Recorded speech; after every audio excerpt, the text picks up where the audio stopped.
So Bharatwaj, how do you feel now? Feel bit excited because it's my first time going alone for a different place independently with others. Why have you chosen Royal Roads University? Royal Roads University choose பண்ணது ஒரே reason வந்து என்னோட background வந்து CS background, so technical background. Okay. நான் வந்து இப்போ business background மாறணும்னா நான் எம்பிஏ செலக்ட் பண்ணேன். Okay. நான் மிச்ச யூனிவர்சிட்டியில் எம்பிஏ படிச்சுக்கலாம், என்னோட பேக்ரவுண்ட் வந்து செட் பண்ணுவாங்க accounts background.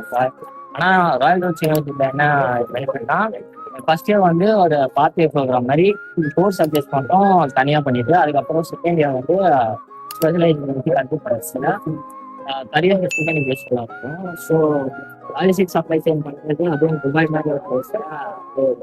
What is your experience with Arcade? Like என்ன மாதிரிலாம் கொண்டு போனோம் நாங்க?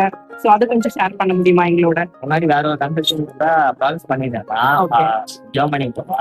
Okay. அதுவும் ப்ராசஸ் போயிட்டு இருந்தது, பட் அது கொஞ்சம் கேப் ஆயிடுச்சு என்னால் ஒழுங்கா இது பண்ணதுனால. Okay. நெக்ஸ்ட் எனக்கு எல்லா ஒர்க்ஸும் போயிட்டு அப்புறம் அதுக்கப்புறம் தான் ஆட்சி பற்றி தெரிய வந்து. Okay. எனக்கு ஒன் டே தான் ஆச்சு கோர்ஸ் செலக்ட் பண்ணவும், இது எல்லாமே செலக்ட் பண்ணேன். எனக்கு பிடிச்ச உடனே கோர்ஸ் செலெக்ஷன் முடிச்ச உடனே அவங்க நெக்ஸ்ட் அட்மிஷன் ப்ராசஸ் எல்லாமே சொல்ல ஆரம்பிச்சு. ஸோ எனக்கு செலக்ட் பண்ணவும் ஈஸியாக இருந்தது. அப்புறம் எப்படி சொல்ல, ஒரு 24/7 சப்போர்ட் இருக்காம ஃபோன் பண்ணாலும் கால் அட்டன் பண்ணுவாங்க, எல்லா கொஸ்டின்ஸ்க்கும் கரெக்டாக ரிப்ளை பண்ணுறேன்.